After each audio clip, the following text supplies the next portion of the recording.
Hi అండి, welcome to my channel. ఈరోజు నేను టమాటా పచ్చడి చేస్తున్నానండి.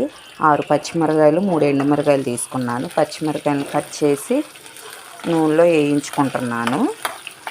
తర్వాత ఒక 5 టమాటాలు తీసుకొని కట్ చేసుకొని వేసుకున్నాము.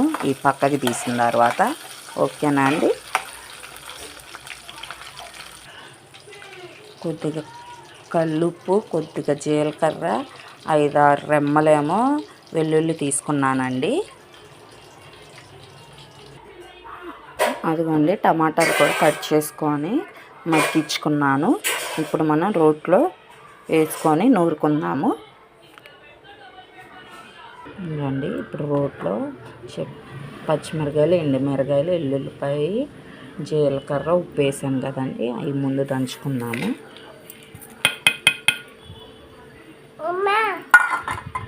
కచ్చాబచ్చాగా దంచుకున్నాం కదండి. ఇప్పుడు టమాటాలు వేసుకున్నాము. టమాటాలు వేసి రుబ్బుకున్నాం. మిక్సీలో వేసిన టమాటా పచ్చడి కన్నా రోట్లో రుబ్బిన టమాటా పచ్చడి టేస్టీగా ఉంటుందండి. అయిపోయి వచ్చింది టమాటా పచ్చడి.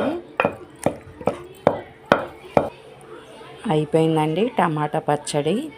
టమాటా పచ్చడి మీకు నచ్చినట్లయితే లైక్ చేయండి, షేర్ చేయండి, ఒకసారి ట్రై చేయండి. టేస్టీగా ఉంటుంది. Thank you my channel.